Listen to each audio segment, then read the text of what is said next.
மதுரை திருப்பரங்குன்றம் சுப்பிரமணிய சுவாமி கோவில் குடமுழுக்கு நன்னீராட்டு யாக பூஜை விழாவை முன்னிட்டு 5 லட்சம் பக்தர்கள் கலந்து கொள்வார்கள் என எதிர்பார்க்கப்படும் நிலையில் காவல்துறை சார்பில் பாதுகாப்பு ஏற்பாடுகள் செய்யப்பட்டுள்ளது. இதுகுறித்து நமது செய்தியாளர் செந்தில்குமார் வழங்கிய கூடுதல் தகவல்களை தற்போது பார்க்கலாம்.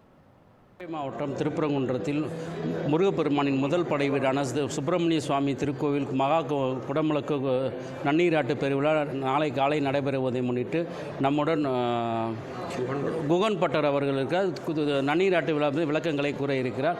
இதை பற்றி வணக்கம். நாளை நடைபெறக்கூடிய குடமுழுக்கு நன்னீராட்டு விழா பற்றி ஒரு சிறப்பு சொல்லுங்கள்.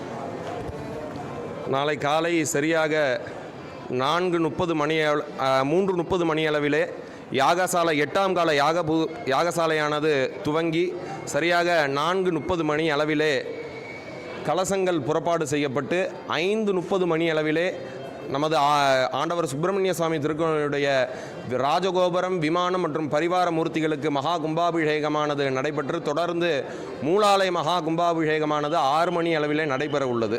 இந்த திருக்கோயிலுக்கு எவ்வளவு பக்தர்கள் வருவாங்க, என்ன மாதிரி பாதுகாப்பு ஏற்பாடுகள் செய்யப்பட்டுள்ளது, அதே போன்ற வரக்கூடிய பக்தர்களுக்கு உணவு, தண்ணீர் போன்ற வசதிகள் எந்த அளவுக்கு செய்திருக்காங்கன்றதை பற்றி சொல்லுங்கள்.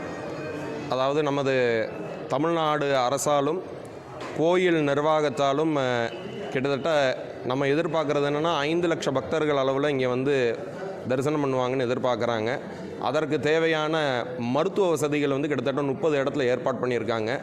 அதுபோக எல்இடி திரைகள் 30 இடத்துல அமைச்சு பக்தர்கள் ஏதுவாக உட்கார்ந்து அமர்ந்து தரிசனம் செய்வதற்கு கியூ லைன்கள் அமைக்கப்பட்டுள்ளது. அதுபோல் தண்ணீர் வசதிகளாகட்டும், கழிப்பறை வசதிகளாகட்டும், எமர்ஜென்சி போன்ற சிச்சுவேஷன்களே ஏற்படக்கூடிய வசதிகள் எல்லாமே நமது அரசும் சரி நமது கோயில் நிர்வாகம் வெகு சிறப்பாக ஏற்பாடு பண்ணியிருக்காங்க. தொடர்ந்து காவல்துறை அன்பர்களும் பக்தர்களுக்கு ஏதுவாக தரிசனம் செய்ய அந்த கியூ லைன்கள் வசதிகளையும் கும்பாபிஷேகம் முடிஞ்சும் ஏற்பாடு பண்ணியிருக்காங்க.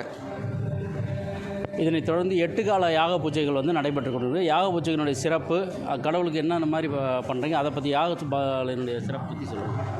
ஆனி மாதம் 20ஆம் தேதி பூர்வாங்க பூஜைகளுடன் நமது கும்பாபிஷேகமானது துவங்கியது. தொடர்ந்து ஆனி மாதம் 26ஆம் தேதி யாகசால பூஜைகள் எல்லாம் துவங்கி இன்று காலை 6ஆம் கால பூஜையானது நடைபெற்று கொண்டு வருகிறது. இன்று மாலை 7ஆம் காலம், நாளை காலை 8ஆம் கால பூஜையானது நடைபெற உள்ளது. இந்த மகா கும்பாபிஷேகத்திலே முருகப்பெருமானுக்கு சிறப்பாக 25 குண்டங்கள் அமைத்து யாக பூஜைகள் நடைபெற்று வருகிறது. அதேபோல் சத்தியகிரீஸ்வரருக்கும் கோவர்தனாம்பிகைக்கும் 9 குண்டங்கள் அமைக்கப்பட்டு பூஜைகள் நடைபெற்று கொண்டு வருகிறது. அதேபோல் கற்பக விநாயகருக்கும் துர்காம்பிகைக்கும் 5 குண்டங்கள் அமைத்து பூஜைகள் நடைபெற்று கொண்டு வருகிறது.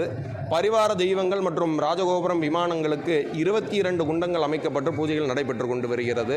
இந்த யாக பூஜைகளிலே நிறைய பக்த கோடி மெய்யன்பர்கள் தரிசனம் செஞ்சு போகிறாங்க. இன்னும் நிறைய பக்த கோடி மெய்யன்பர்கள் எல்லாம் வர முடியாதவங்க எல்லாம் சுவாமியுடைய இந்த 12 ஆண்டுகளுக்கு ஒரு முறை நடைபெறும் மகா கும்பாபிஷேகத்தை கண்டுகளித்து எல்லாமல்ல முருகப்பெருமானுடைய பரிபூர்ண திருவருளை பெற்று உய்யுமாறு கேட்டுக்கொள்கிறேன். மதுரை திருப்பரங்குன்றம் செய்தியாளர் செந்தில்குமார், நியூஸ் 7 தமிழுக்காக.